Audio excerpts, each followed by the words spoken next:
Welcome, ladies and gentlemen, to Not a Trekkie, an all Star Wars Everything podcast brought to you by Red Cyclone Inc. I am your host, Tenacious T. My co-host for the Not a Trekkie podcast, the Merc with the Mic. What is going on, world? We are back. We are back for another fun-filled episode. Another verdict. We are redoing Book of Boba Fett. Which, since the incarnation of the idea of Boba Fett getting a show, I've been waiting for this moment. Yeah. With the success of The Mandalorian, which is so superior in the world of Star Wars. Yeah. You know what I mean? I've been waiting for this for a very long time. Yeah. I give credit to Mandalorian bringing kind of a rebirth love to Star Wars for me. This is... Mandalorian, I feel like now, is ushering in a new generation. No, 100%. And it has people who don't even know anything about Star Wars diving into it, all because of this cute little innocent-looking 100%. Baby Yoda. Yeah. Shout outs to my bro Minion with the opinion, Joshy. He would have never watched Star Wars. Had no interest in it whatsoever. When Mandalorian came out, that's a good fucking beer right there. And I told him about it. He was like, all right. And then his wife wanted to watch it, so they watched it together. He loved it. So hopefully he dives down into all the Star Wars.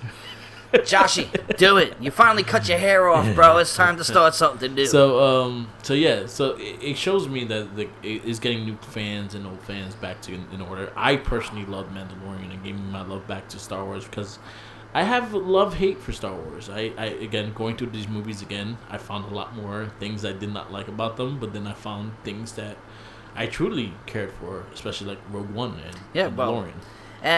Check our previous cast. Yeah. We both completely 1,000% agree in the movie world of Star Wars, Rogue One is the best film. But then again, you're looking at 30, 40 years of Star Wars movies. You know what I mean? So the quality would get better.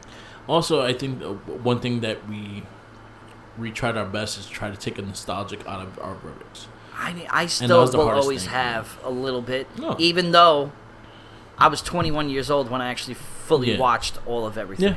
Because I didn't grow up liking it. Yeah. I was falling asleep. My mother had the VHS tapes. Yeah. And I've said this a million times in our cast. It's like, it just wasn't my thing. And then finally I hunkered down. And I will always thank my boy, Mike Wazowski, for helping me out with that. Because now I'm a fanatic of Star Wars. So and the future seems promising. Yes. There's a lot of stuff that we've missed, and there's a lot of stuff to come, and I'm intrigued by it. So, before we get into Book of Boba Fett verdict, I guess we could talk about a little bit of what we have in store down the road. Our next cast after Book of Boba Fett will be Clone Wars. Yes, we already did a review of the movie, which was more of like an usher into the show, and I will say it probably took me 10 times to get through that fucking thing. We kept stopping at the same part. Same part over and over and over again. It's not that it was bad. It's that the infancy of the CG is what throws me off. Yeah. So I'm not looking forward to really getting through this, even though a lot of people keep telling me very good things about it. Me too. But again, I don't trust people's opinion. Yeah. I trust my own opinion. I trust your opinion. Yeah. I trust my brother's opinion. I don't trust everybody's opinion. So, but as we watched Mandalorian and as we watched the Book of Boba Fett, there are characters I am now being introduced to that came from the Clone Wars series. So now we kind of are very curious on where exactly. I'm very intrigued about where it takes you. Yeah. How many seasons is the Clone Wars? We're looking at 7 seasons. Jesus, Mary and Joseph. 7 seasons. And then 7 seasons. I think it's 7 seasons. Let's see. I just want to get through that, get through Rebel Ones, and then get to Bad Batch. By the time we get to Bad Batch, man, it's like a couple years from now. So what's season 1? I don't know. Now, I'm just curious because they're giving a list. All right, so season 1. So the fact that we just go and put in order. So the fact that there are 22 episodes each season, I think we're gonna do 11 each. So there'll be two episodes for each season. So we basically got 7 seasons broken up into 14 episodes. Yeah. That's a year worth of the Clone Wars. Yeah. Fuck. Fuck. Yeah. Hey, I'm up for the challenge, man. We need content. We need things going. And then in between, we'll probably do a review of Obi-Wan. We'll probably do some. Oh yeah, we will be taking breaks for the new stuff. Yes. At the time, Mandalorian season 3 will be out. Book of Boba Fett season 2, stuff like that. Ahsoka, she's coming out with her own. Yeah, hers I don't think is until 23. But at the same time, when it comes around, we will watch it. Yes. So that's how we're gonna do the Clone Wars season. It'll be a little lighter on us. In general, because Shell Shock, we are doing Mutation. We actually split that into as well. Then we got Super Sentai, Power Rangers. They are long as seasons. A lot of shows. So we're watching a lot of things. So if we can condense it for 10 episodes, 10 to 11 episodes each, it makes it a little lighter, a little easier, and gives us a little breather at times. So yeah, no, I agree. I just hope we don't end. I hope the 10th and 11th. Is like a climactic end, so it makes us want to dive into it the next month. So the good thing is, I think the later seasons are shorter. So I think maybe the first couple seasons are 22 episodes, and the rest of them go down to 11, 13. Yeah. So when they go down to those 11, 13 episodes, just do the seasons. Yeah. It will, over 20, we'll break it down. So that's just a general information of what we're doing. And then in we our got future. the comic books, we got graphic novels, we got so much crap. Which I just recently went to Time Warp. And got these 2 humongous trades, the Omnius of Star Wars. I forget which one it was, but it's with the classic, Obi-Wan, Luke Skywalker, Princess Leia. I just got those, and I'm intrigued to read those. Okay.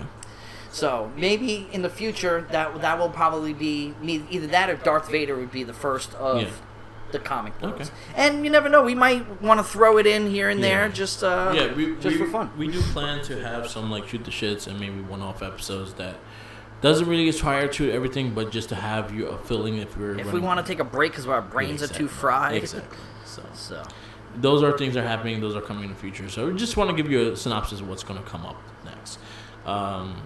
So now,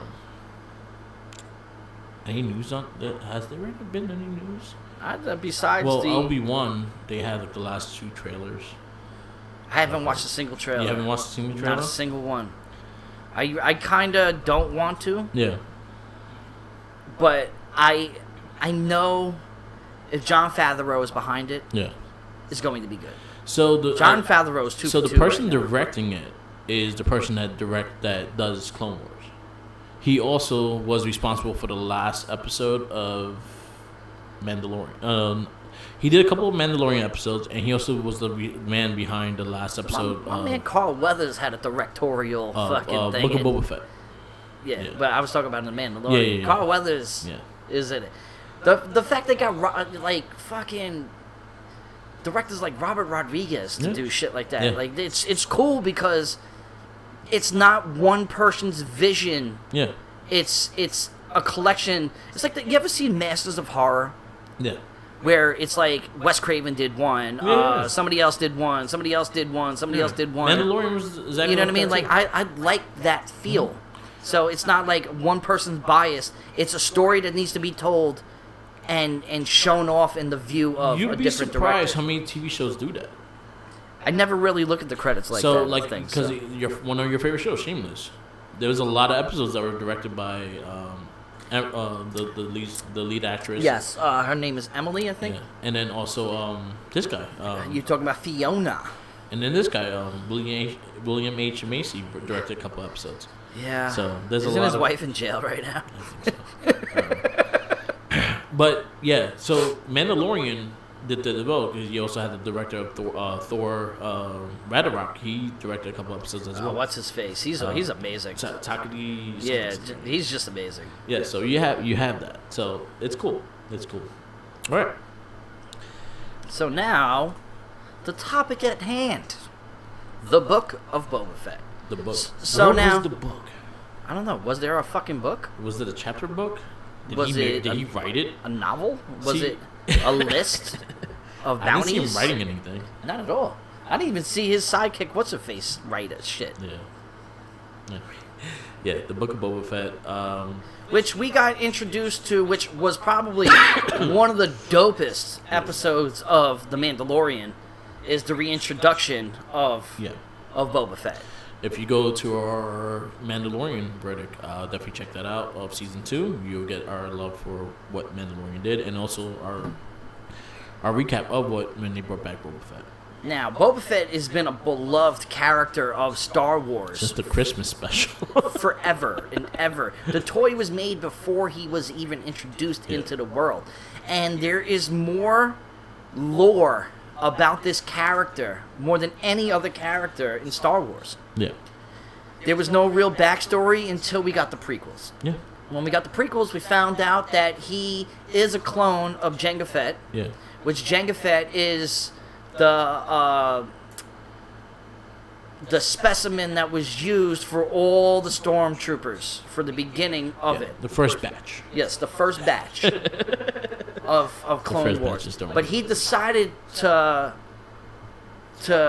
counsel one, to treat one like his own son, and he grew up. Yeah. So Boba Fett is technically a clone, but is the basic adopted son. Test tube baby of Boba Fett. Of Jango Fett.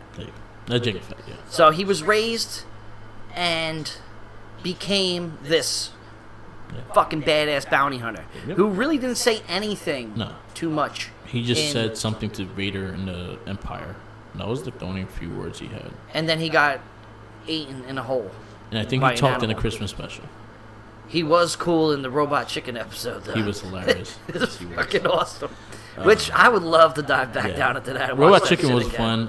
Again, it's one of my favorite fucking things. If you want a review of that, actually, funny shit is on my Facebook.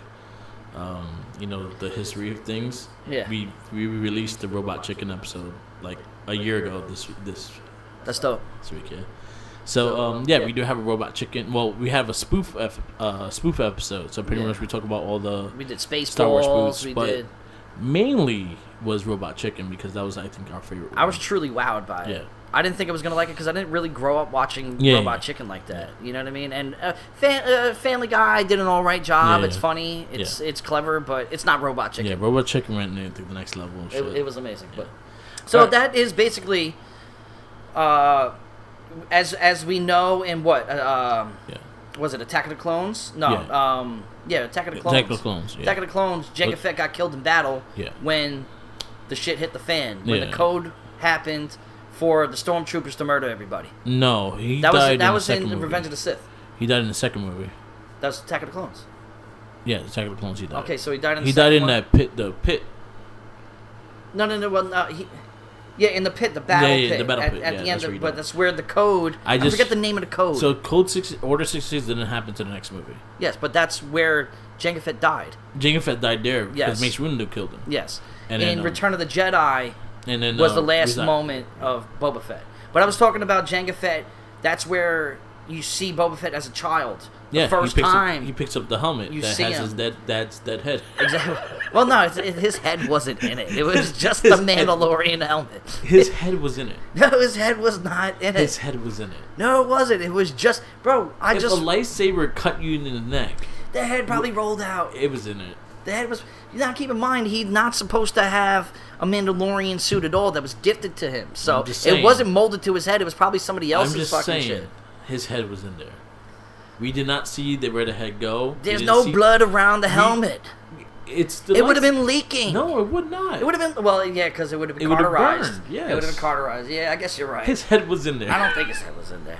But imagine as a kid, you pulling your dad's head out of the fucking. So he died. He died during that big pit battle. Mace Windu killed him. The reason why I know this again because I'm playing the Lego Star Wars Skywalker series, and it reminded me. In the future, I'm gonna have to dive into those. Are they long though? They're like the length of the movie. If you're a completionist, the game could be long. Yeah. If you're just going through the game, it does a good job in telling the movie without telling the movie. Okay. It has the actual the voices and stuff. I've only seen 2 Lego movies. I saw the Lego movie and the Batman Lego movie. But they have a good sense of humor to things. Okay, well, that's the whole lore of Lego. Yeah.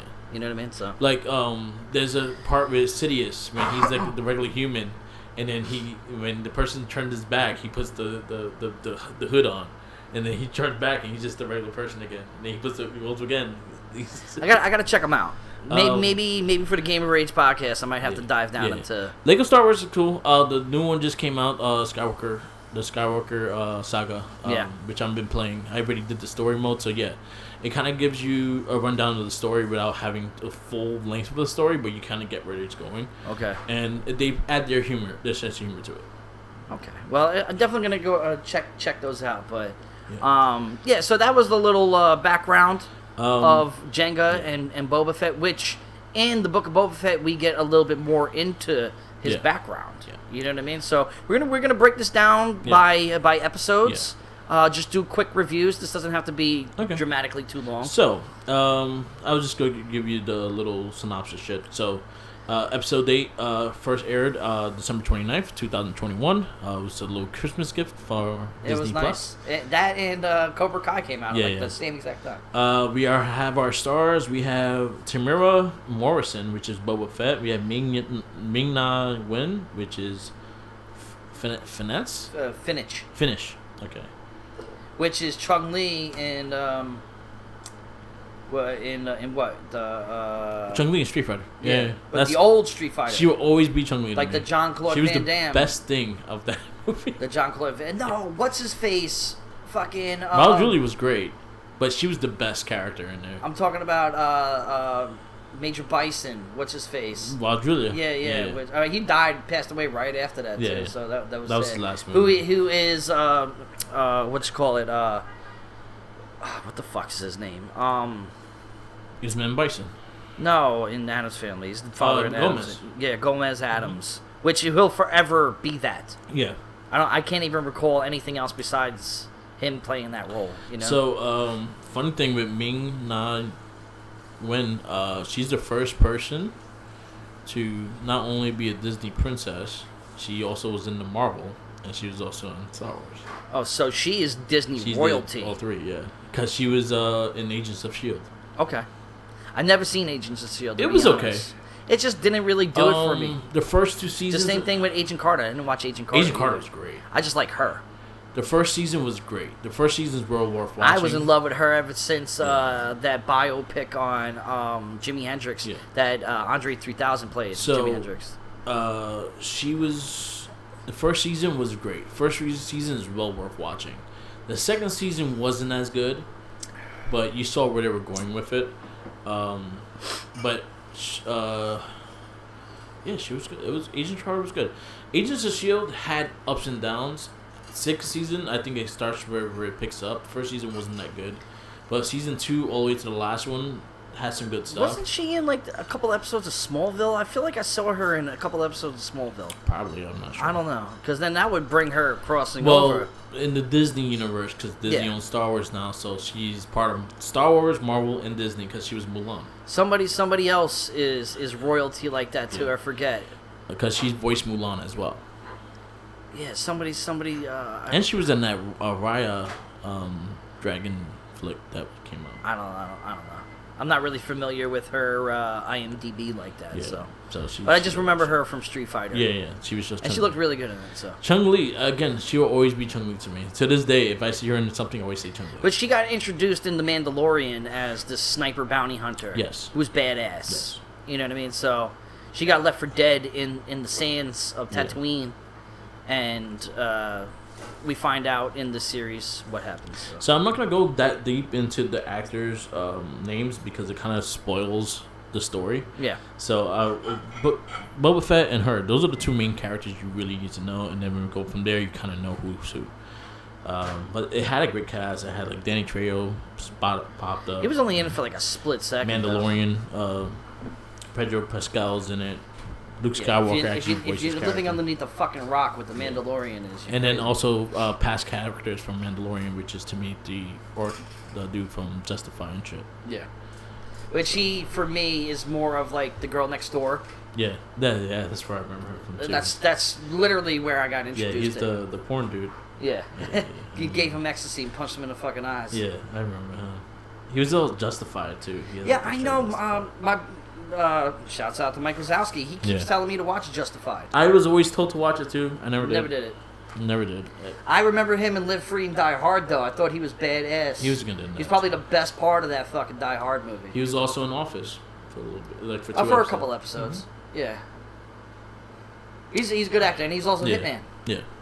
That was terrible. I didn't watch it. That's not good. I didn't watch it. That's one of the movies we did review on his guest. But he reprises his role as basically the mayor of Tatooine. Yes. You know what I mean? Or like where the Katina is. Yeah, the sheriff. Yes, but I'm not sure if, whatever. I forget the Mos Almos, whatever. Mos Almos. Yeah. So that's the town on Tatooine's a planet. Yeah. So he's like the mayor of that. So he reprises his role for Mandalorian. We got 7 episodes.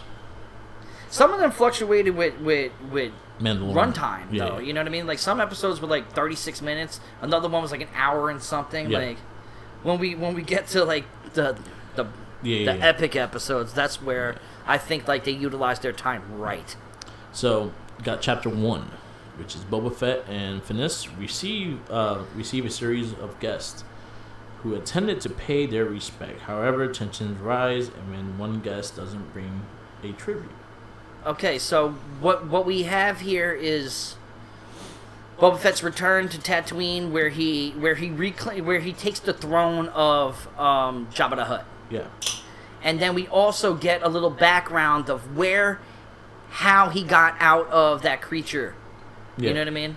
So at the end of in the beginning of Return of the Jedi, he was jetpacked into... He was knocked out by accident and jetpacked into the stomach of that person, that creature. Boba Fett. Which was, it makes sense because, like, a person with the ability of Boba Fett, right? Yeah. He would do everything in his power to get the fuck out of there. It makes sense. Yeah.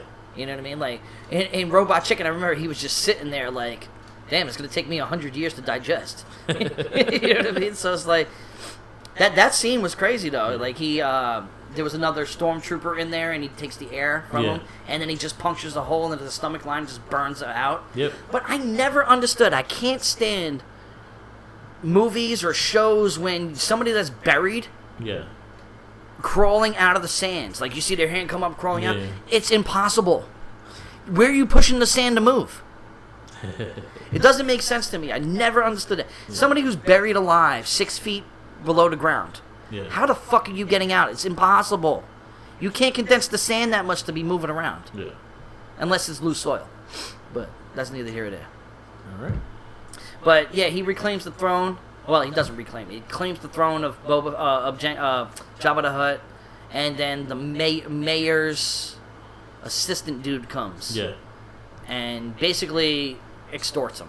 Yep. That's basically what happens. Yeah. And then it goes back to... It shows a little flash of him as a child, Yeah. picking up the helmet. You see him in the tank. You don't know what that tank is. Yeah. He's laying there dreaming. So, yeah, I mean... Good introduction. Yeah, I thought so. He gets captured by the Tusken Raiders. Yep. So that's basically the first episode. All right. We don't want to give too much. It is still a fairly new show. Yeah. We don't want to give too much spoils. I want you to watch it. Exactly. I want you to enjoy it. Yes. And then respond back in the comments. Yes. So we go to episode 2. Episode 2. I forgot the name of it. I'm trying to remember the name. The Tribes of Tatooine. That's what the episode is called. This episode, I already know what it is, but give them the synopsis real quick. Alright. So, like, I only ran through this series once. Yeah. I actually attempted to get through it twice, but time kind of just ticked away on me. Yeah. God damn it, I keep missing. Alright, little synopsis of the episode. Boba Fett has to get prepared as he's about to face a brand new group of intense challengers in Tatooine. So this one had a lot of like pretty much the aftermath of him getting out the sandworm and then him kind of like wandering through the desert. Yeah. He was wandering through the desert of Tatooine, and he was captured. I think the Jawas were there at one point trying to rob his shit, and then he was taken prisoner by the Tusken Raiders. Yeah. And then also flashes to him. So like the show's a lot of back and forth. Yeah. You know what I mean? Which I wasn't really too fond of too much. I'm not gonna lie. Yeah. It kind of put too much in it. Maybe they could have stretched it out in a couple more episodes. Yeah. But the Hutts came to reclaim their shit. Yeah. And they tried to assassinate him. Yeah. And yeah. Pretty much it. And then also kind of goes into the Tusken Raiders finding him. We said this, before the cast and stuff like that. One thing that I really did enjoy through the sequence of his interaction with the Tusken Raiders, because it was really good. Yeah. It kind of humanized the Tusken Raiders because he earned their trust, earned their respect, learned their ways. Yeah. They accepted him as as one of them. Yeah. And I think this was the big one that pretty much had him, kind of had like the Rocky moment of him getting accepted by them and everything like that. Him and fighting like Goro. the little Tusken kid, like he was the little tough guy in the beginning, and then turned into like, oh my god, it's you, and like it was beautiful storytelling. I really, really enjoyed it. Yeah, and also it kind of gave you again like Tusken Raiders always looked at the villains. They always looked like they're because they're like Neanderthals. Yeah. They're like hills have eyes. But they're more of a tribe. They're more of like, say for instance, you go to New Zealand and go to the wrong part of the jungle. Yeah. Yeah, you're not supposed to be there. This kind of gave a little background story of the Tusken Raiders because when Tatooine was rich full of water, they were the inhabitants of that area. And when the waters dried out and turned into the land, they became through evolution, became the Tusken Raiders. I remember when we were originally first watching this, and I was like, yo, I wonder what the fuck the Tusken Raiders look like. Yeah. And they're humanoids, but they've evolved into something else. Yeah, so like the theory of what they are, because we don't know for sure. The comic showed it. Yeah, okay. So it showed that they were the rightful inhabitants of this area, and then he goes through his whole big ordeal. He takes the lizard in the nose. He learns fighting ways by that dope ass fucking Tusken with I call it the dreads, but it's actually drapes going down him. I loved it. This episode was just super dope. I could even care less about what's happening in the present. Yeah. It was more the past that I was intrigued with. Yeah, me too. Because it kind of gave him, it gave him a more of a morale too. Yeah. Because again, he was not Mandalorian, so he didn't have that Mandalorian. He didn't have that Mandalorian creed that Mando had. Yeah. He had his rules. He's a bounty hunter. That's it. Yeah, that was his mentality. It kind of broke down his tough exterior and kind of. He's like the Grinch. He grew a heart. It brought him. It gave him humanity. Yeah. And he was not just that restrained. And at the same time, we're discovering the humanity of the Tusken Raiders. Yeah, which you told me the consensus of people don't like that shit. Yeah. They wanted Tuskens to stay fucking those ruthless pieces of shit that would shoot at the races and stuff like that. And it made me hate Anakin a little more. Fuck Anakin. Anakin was such a crybaby, man. He's such a crybaby. Like, oh, they killed your mother. What if your mother tried to kill them first? What if you stopped bitching? Maybe she was talking shit. And being scared about your dreams because your dreams is what made you do the things which made them turn to reality. When I went through the whole shit of, I just thought in your mind, maybe she was talking shit. Shouldn't have been talking shit. It's one of my famous things. I got a real twisted sense of humor, so. But also, maybe she that brought in now the future antagonists. Yeah. This is when the train comes in. Yeah. You know what I mean? So the Spice Runners. What are they? What are they called? I don't know, but they looked fucking crazy. Yeah. But they drove by, so now he earned the respect of the Tuskens, and then all of a sudden they start getting sniped off. Yeah. Because they were considered Neanderthals, and that was the spice route. Mm-hmm. So the spice route is basically smugglers smuggling shit. Yep. And he puts a stop to that shit. Yeah, he puts it. Well, tries to.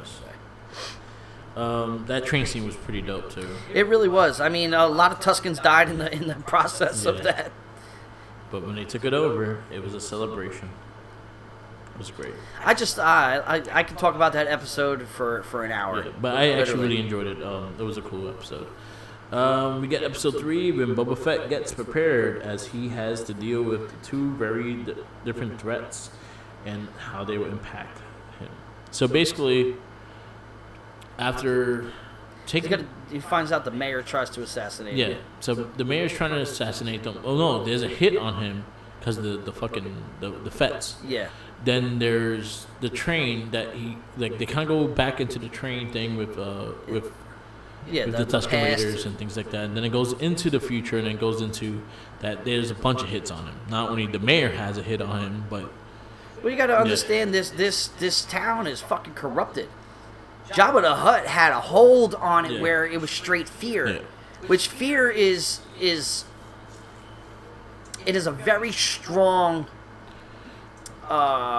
loyal factor. It makes people loyal to you. And this is where he takes over the Hutt, the thrones. The thrones, the throne and everything. So the brother and sister of Jabba come in, try to reclaim that, and he's like, "Fuck you! This is mine. I'm taking it." And then they like converse, which is so messed up. I feel so bad for the guys that's got to hold them up. Yeah. Because they're just fucking slugs. Yeah. And they're laying in there like ancestry, like a motherfucker, being dragged in. Yeah. On floats, being held by people. I feel so bad for that. Yeah. But this is where we first get the first look of this fucking badass Wookiee, bro. Does he fight him in the... No, I don't think he fights him in the next one. Yeah, this is just when he just this is the sees him, fight. he just grills him, and it's like, why wasn't Chewie like that? Yeah. You know what I mean? Like, Chewie was a pet compared to this fucking guy. Yeah.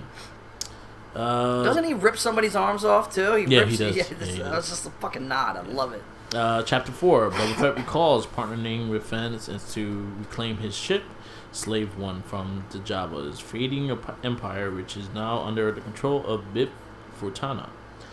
In the present, they prepare to host a banquet for Mos Sepa's crime bosses. So this is where you see the Hutts come in, like apologizing. This is where you also see the hit. The hit with the Wookiee comes in and tries to fucking kill him in the test tube, and they have a big wet. In the last episode, he there was a hit out, and then they dropped him down into that. So when which is an important thing to mention, because in the Star Wars movies with Jabba the Hutt, when he didn't like what the hell you were doing, you were dropped down in the pit and you were killed by that big ass fucking monster. This is where we find out that the mayor was having something to do with it, but we realized there's no monster down there. Yeah. So it's a big thing. That's a big thing to... Yeah, there was no... So, again, Luke Skywalker killed the monster, so there's no monster. They haven't got a new one yet. Exactly. Because nobody took it over. So they used it. They used it for their advantage. He scared people to talk in order to do it. So when one of the first hits went on him, he pretty much dropped the person down and then got him to talk. Yeah. When the Wookiee attacked him and stuff like that, he used it to knock his ass out and then got him to go on his side. Yes. And then there was a lot of like betrayal and a lot of recapture. But this is pretty much the present time of the fact that he's trying to take over Mos Eisley. But he's trying to do it in a different way. He wants to do it with respect. So he wants to do it with people pretty much triumphing. People actually have food in their... they have water, they have food, they have everything. And he's tired of working for the bad guy. But is in his bidding. And I think he kind of got that... He got that rub off of Mando. Yeah. And... well, you know what I mean? Like, he dedicated his time... Like, you give me back my shit? Because Mando had his armor. Yeah. So this is reverting to second season of Mandalorian. Yeah. He's like, I will make sure that Baby Yoda, Goku, Yeah. Not Goku. Grogu. Grogu. Baby Yoda. Yeah, Grogu. Right. Like Baby Yoda. So like that showed like a side where it's for the greater good, but it also was selfishly for him. Yeah. So I think that's where it started melting his tough exterior, and he's like, "What the fuck has everything gotten out of? You're like, what have I gotten besides money?" And then they kind of talk about it too. They actually talk about his way and like, this is not the way, this is the way. Yeah. And things like that, and it kind of goes into that aspect. We go into, and then also this is also where you saw the cybernetic. The town. Yeah. So like the town is evolving, and the people. The splicers. We're seeing like this gang of people. You know what I mean? Like it's a bunch of kids. The splicers. We're seeing like technology happening where now we find out that how Boba Fett saved what's her face. I'm just gonna call her fucking Chung-Li. Yeah, Chung-Li. I forget. Chung-Li. I forget. Chung-Li's the better. I haven't seen it enough to memorize her name. Chung-Li. But Chung-Li, like she was left for dead in the sands of Tatooine. He found her and built her back, and we find out that she's half robot now. So this is where the town happens, where people are becoming, androids at the same time. So kind of like a people. tattoo. And the young people, it's kind of like RoboCops. It's kind of like a tattoo. So basically, young people are getting spliced. So basically, they're adding like metal. They're enhancing themselves. Yeah, it's kind of like a tattoo, but it's metal and it's like weaponry and shit like that. So we get introduced with them. We get them with the scooter, hover bikes, which that's straight out Robert Rodriguez right there. Like straight that was that 100% Death Race. That 100% was Robert Rodriguez's episode. Yeah. So he did the first episode as well. He did the first one and he did that one. Yeah. And I think he did the last one. Well, No, the person that did the last one was the director of Clone Wars. Okay. He did that one. So you saw them, and then you saw the beginning of the Rancor. That he got the Rancor, and Danny Trejo brought the Rancor for him. He was the trainer. Yeah. And he was Danny Trejo. And he was excited to write it. That was the first thing Boba said. Danny Trejo's just been the everlasting fucking tough guy. Yeah.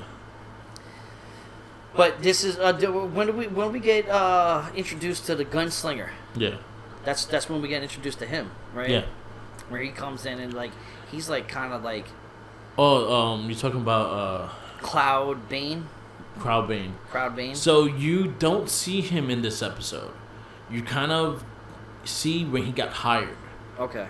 And you hear his voice, and that's it. Which I just found out recently that he was a character in Clone Wars, which now makes me want to watch Clone Wars more. He was badass. You know what's funny is the fact I knew exactly who he was, and not knowing the character, I know him because of fucking Lego Star Wars. Okay. So always revert back to that. So Lego Star Wars did the Force Awakens.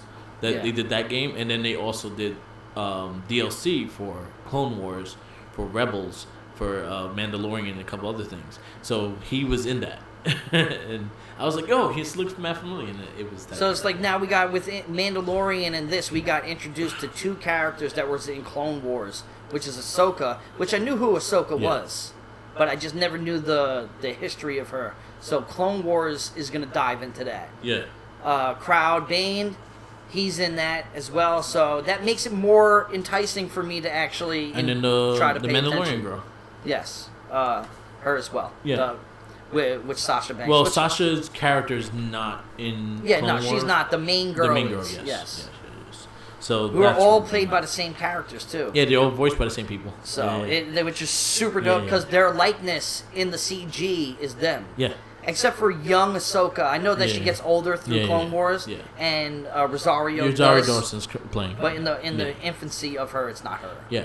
But that girl takes her voice most of the time. See, this is all new territory. I never branched out into any of these shows. So, and then this is the great thing that is about Clone Wars is the fact that again we're getting introduced to it. This is the first time we're going into it. So, as much as it's gonna the movie was hard, I feel like the show's gonna be a little easier. Just the fact that they are shorter.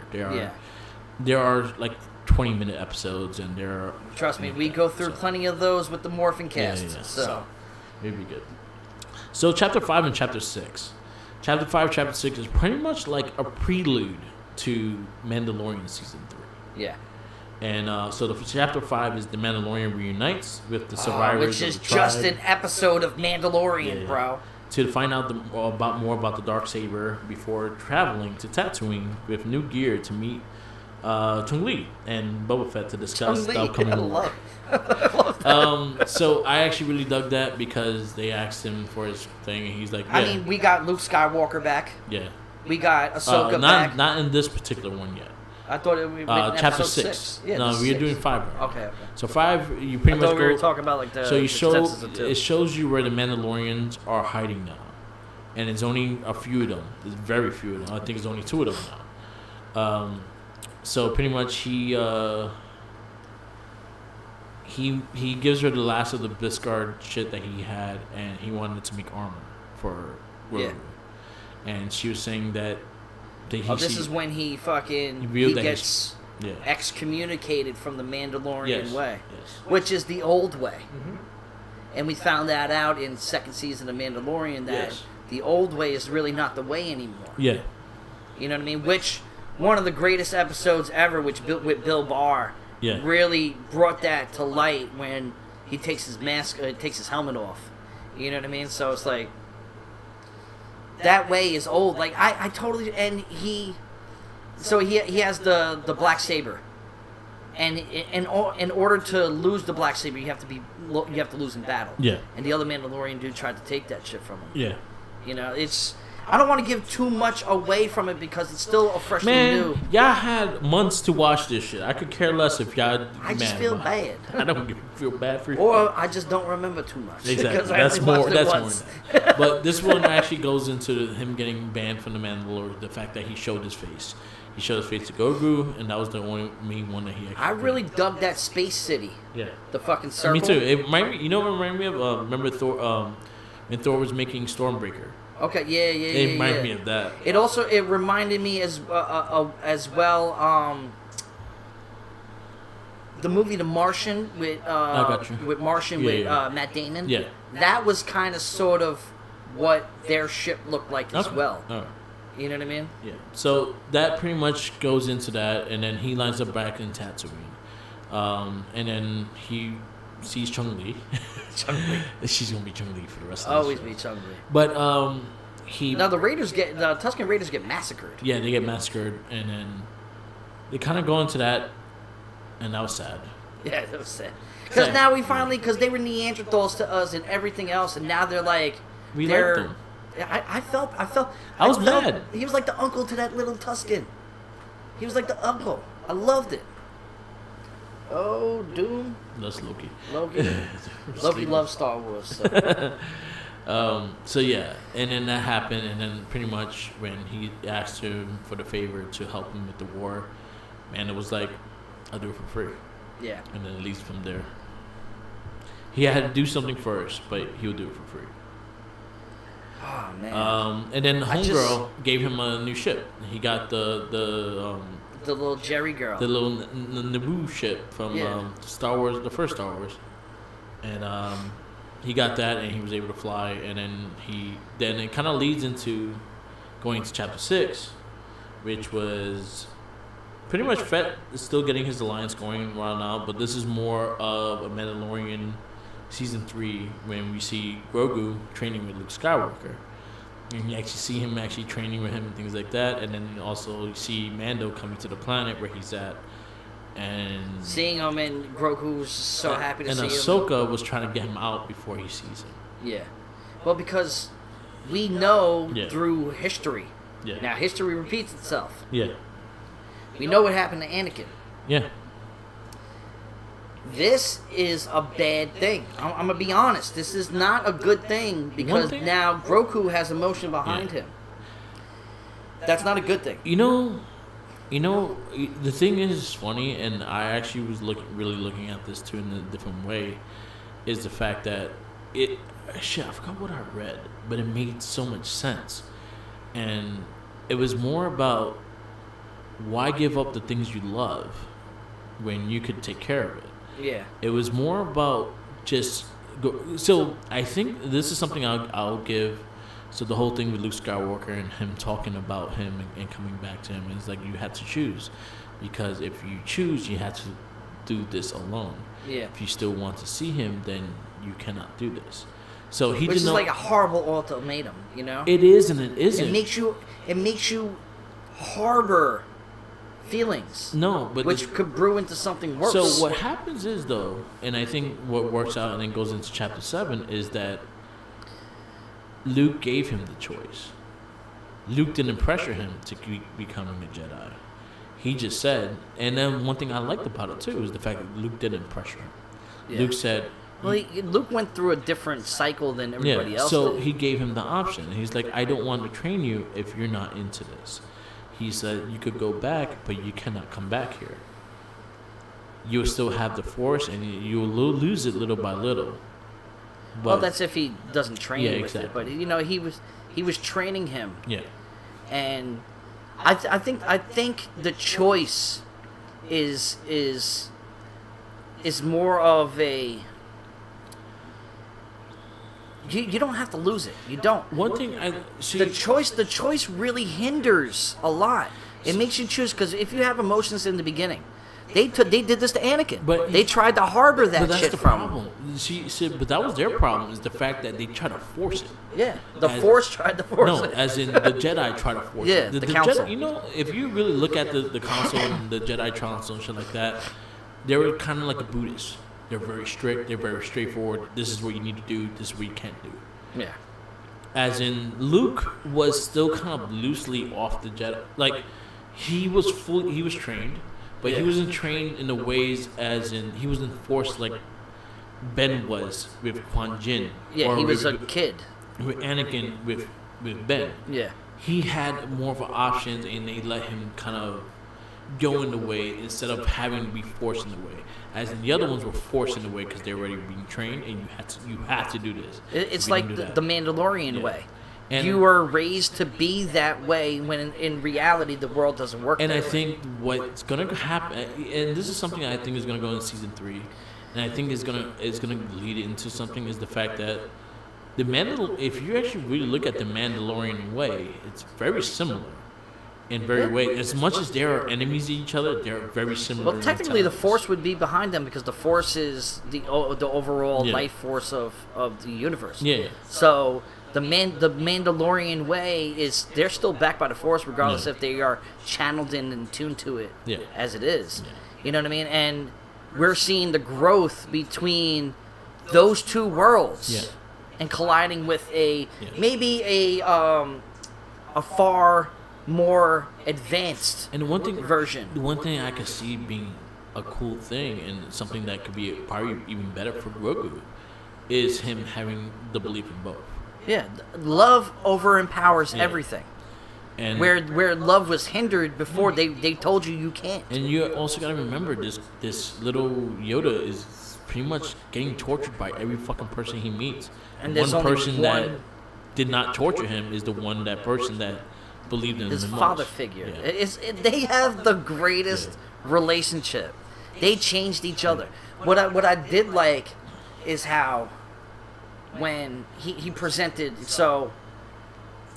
Mando took the he made a little shield for him. Yeah, made so he's like, I don't want him to come with me. Yeah. But I want him to have this. Yeah. So he is safe. Yeah. If I can't protect him, I want to make sure that I give him something to protect him. And his funny thing is, it's the one thing that lightsabers can get through. Exactly. And that's what he did. At the same time, Luke Skywalker's giving him this choice. Yeah. And then he pulls out Yoda's fucking lightsaber. Yeah. So it's like he has the potential to be the next all-powerful, basically leader of the Jedi, which is now trying to reassemble itself. Yeah. Because the Jedi's been dead. Yeah. Because this is again, because Luke Skywalker had to have Yoda kill himself. Yeah, exactly. he bitched to him to wait. He's like, shut the fuck up. I don't want to sleep now. I love that we always say that shit though. But like it's powerful. There's so many sub meanings, and like there's a lot of emotion in it. I would say straight up, like, as much as people were mad because you took away from Boba Fett, you took away from the story was straightforward. Like honestly, within the first 3 episodes and the last episode, you got where they were going. You got all action. You got everything that you needed. People evolve. Things evolve. But, you can't... Being in the old way of shit, we would be in the 50s mentality if we don't evolve. Yeah.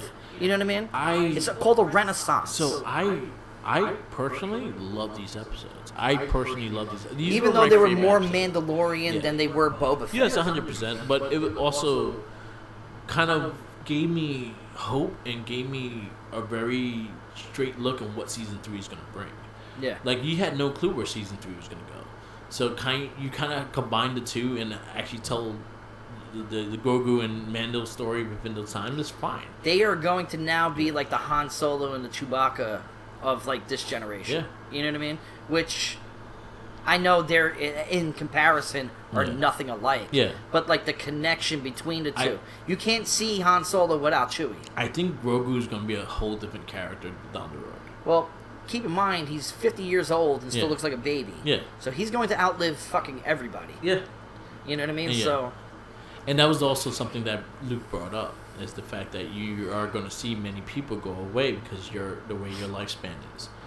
But he want to go back to Mando. I also remember during the course of these episodes, Chung-Li, I always say Chung-Li, but she earned her freedom from Boba Fett. Yeah. And she's like, yeah, you know what, I'm going to stick around a little longer. You know what I mean? Which grows for them being a unit. Yeah. She believes in what they're doing. Yeah. And I like the fact that, again, he kind of got everyone. Mando gave him talk to the cowboy to help him out and things like that. That was the ending of chapter 5. Yeah. And this one as well. And then the whole Western shootout scene. And then this is when this guy came in, and that's the first time we actually see him. Yeah, it's crazy because I felt like he was in it so much more. Nah, that was the first time you see him is during when he took him. And he's badass. That whole. I mean, Tatooine is naturally the West, the wild, wild West. Yeah. You know what I mean? Like it really lives up to that in like a future-esque kind of thing. But it was really cool, and I actually really liked the guy that whoever talked to him was fucking badass, and I actually thought he was actually really good at. Chad Bane, which is the guy that voiced in the cartoon. So, Cad Bane was first introduced. He takes out Timothy, this dude's character, and then we go into episode 7, where we find out that Boba Fett and him have a history. Yeah, they were bounty hunters together, and we actually get the history in Clone Wars. Yeah, it's super dope. Like he grew up with him. Yeah, you know what I mean? That was like his boy. Yeah, they were best friends. And it's like you've grown soft in your old age. Yeah, it's like we all tend to do that. Yeah. I remember that specifically. Yeah. We all tend to do this that. This was a straight out action pack episode. This one had everything you want. You ever see the movie Upgrade? Upgrade, yes. Think of Upgrade with RoboCop with fucking Star Wars, all meshed together. It was literally that. It was a giant robot fight. And then they got the fucking the pit monster. Yeah. That he rode in. That he said he wanted to ride, so he actually rode it. He got to do it. He got to do it and all. You got that. You got Mando kicking ass. You got Baby Yoda. You got the classic Mando backed in a corner. Yeah. Because in every single season of Mandalorian that happened. Yeah. They got the best of him. You see him using the blade. Yeah. Well, the fucking blade is so badass, man. It really is. I have. Something I say that's gonna happen down the road. I have a feeling Grogu is gonna learn how to use that blade. Well, he's gonna need the strength to do it. He needs to get a little bit older. He's gonna get older. Maybe there'll be a flash forward where he gets a little bit older. He's just small and strong as hell. Gets a couple more chest hairs. You know what I mean? You see just a big ass sword on his back. But like this scene, like the whole last battle of the whole last episode. Yeah. It's just like. There is no hope. There is just like they come in and they fuck shit up. Yeah. It's all because of the spice. The spice is like the drug of this world. Yeah. So the spice runners in the faction and council behind it don't want it to stop. Yeah. Because it's money. Yep. And balls to the wall action. It's like it's Mandalorian with Boba Fett. Yeah. And I enjoyed every moment of it. Me too. I still, I just restarted watching it. Yeah. And I'm going to finish it because I still want to get more savvy in it. Yeah. because I'm upset that I'm not as prepared as I wish I was. But as we talk, I'm remembering it. And you know what I mean? Triggers memory. We have so much shit that we're doing. It's hard to focus. Yeah. But overall, it was just. Yeah. It was cool. It was a cool ending. It was a cool ending. Just seeing fucking Grogu choose him and.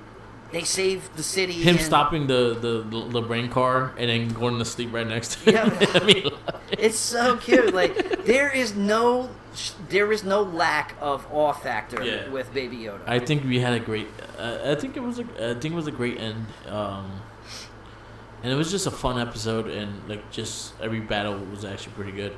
And we lead into what season 3 Mandalorian is gonna go. You got question marks of what. If Book of Boba Fett will get a second season, it definitely will. I think it should. It should, but I think it should steer away from Mandalorian and have its own identity. Yeah. And then you kind of see in the end that the cowboy was getting spliced. So that machine rebuilds your body back. Yeah. The thing that he lays in, like you see that throughout the sequence of the whole show, you see. Boba Fett laying inside this thing. Yeah. So I thought originally that was for like clones. Yeah. Because he's a clone. Yeah. So maybe rejuvenate like. Yeah. Because I feel like he's artificial. Yeah. I mean, it is skin. Yeah. But it's not like birth. Yeah. You know what I mean? So I didn't know that, but it's just a rejuvenation. Yeah. And then he had the splicer there. Yeah. You never know. He might get his own fucking spin-off. Yeah, because he was badass. I enjoyed him. I actually wouldn't mind. I think if they do a Book of Boba Fett season 2, I think he'll have a little crew to manage that town, and then it will be Chung-Li, it'll be him, and it'll be Cyber Cowboy. And we'll see where it goes from there, and maybe Cad Bane comes back, and maybe they. Well, because he got shot down, but he wasn't finished. No, he wasn't finished. So there's a lot of things they could do, and a lot of things that they could tell a story. Maybe Mandalorian season 3 goes. And we know with the Hutts that there's more of a family. The cousin. Yeah. So like the twin Hutts, they weren't even like the hierarchies of the Hutts. No, they were like the. You know what I mean? Like, Jabba the Hutt was in charge of this area. Yeah. Where the twins. Were like probably somewhere else running shit, and then the other cousin, because they wanted to take them out. I remember, and the cousin was like, no, maybe you should take them out actually, because then they started conspiring against each other. It just shows that it's a dysfunctional ass family. It's a mafia family. They are the Hutts. Yeah. So we see where it could go. I wouldn't mind season 2. I think there's a lot of potential they could do. I could see Mandalorian season 3 and Boba Fett coming to help him as well, wherever that goes. So there's a lot of things they could do with this. And again, the Star Wars movies, the shows are alive, and I'm actually really happy they're doing these shows because it gives more life to Star Wars. Yeah, it doesn't leave it to the nostalgic anymore. Yeah. It makes it to the now. Yeah. It's doing the same thing what it is doing with the Marvel movies. Like, it's giving more life into the Marvel universe. And that's all. Hey, man, it might tie up into a big-ass movie one day, and we don't know that. Who knows? A Star Wars trilogy with all these characters would be fucking badass. No, it would be 100%. But then again, the last one, the Skywalker trilogy is in the future. Yeah. So we're still in the past right now. We're still right before. But I also heard that they're trying to eliminate that out of the universe completely. No, they can't. I just heard it though. That's just what I heard. I don't think it would be smart to do because you invested a lot of story into it. Yeah. Honestly, there's a lot of ways they could go. They could go to Knights of the Old Republic. They could go to a future time after Rey did her thing and things like that. So there's a lot of things they could do. Just be creative. Don't go back and onto your shit. If you're gonna do these shits, own it. Yeah. Fuck yeah. They weren't bad movies. They just they tried too hard, and that's probably what it was. Were they terrible? No, I didn't mind them. I had my issues with them, but yes. So you know what? That's Book of Boba Fett. Yeah. Where you grading Boba Fett? What, out of 5? Out of 5. Fucking 4.8. 4.8. Yeah, there's a couple things here and there. Like I didn't like the jumping. It jumped from past to future to past to present, but I guess it was necessity, you know, to see where he came from because in Mandalorian, we just got him back. Yeah, It's like, how the fuck did he do that? Yeah. You know what I mean? And so he learned more training. He learned to be humble. Yeah. So I guess that is important. Yeah. You know? I give it 4 or 5. 4 or 5. There was some things that I like that. But 4 or 5 I is a agree. strong one. The Mandalorian episodes brought it to a 4.8 for me because it's just high impactful. And then it's fucking actually amazing. having Luke Skywalker and actually having him train him and things like that was actually really cool. I mean, to see that, you know, we can CG a Luke Skywalker to be young, just shows you that we can bring every dead fucking person back. Yeah, but it has to be Luke Skywalker. Mark Hamill had the permission and then voice. Yeah. So it was like it has to have at least the permission. All right, so that's not a Trekkie. Yes. We'll wrap this up. I'm Rick the Mike. This is Tenacious T. Follow me on Instagram, Tumblr, Twitter, YouTube, SoundCloud, and Twitch, or Rick the Mike. Follow Red Cycling Link on YouTube, SoundCloud, WordPress, Tumblr, Twitter, and Instagram as well. Red Cycling Link. Follow Red Cycling Link on Spotify. Easy way to listen to all our casts. And give us 5 stars where we find you. Follow Tenacious T. Yes, you can follow me on Twitter at Tenacious T RC Inc. You can also follow me on my own personal Instagram, Totskuwop. Check out for my new podcast called Popcorny that I have with my boy Sadaracha. Talking about basically everything pop culture. What was once considered corny is what we call pop culture today. So check out for that. That will be out on a couple streaming platforms. We're not sure exactly what yet. Definitely 100% on SoundCloud and on Spotify. Always a shouts out to Game On, retro video game store based out on Long Island in 3 separate locations. One in Smithtown, one in Patchogue, and one in Miller Place. And arcade. Check out the Game On Arcade in Lake Grove at the Smith Haven Mall. Yes. Phenomenal place. Bring the family, bring the kids, bring the grandparents. They probably know about those games more than you do. Yes, there you go. Shouts out to Mind of an Artist. His clothing line, Drugs and Demons. Check that out. All on Mind of an Artist and Drugs and Demons on Instagram.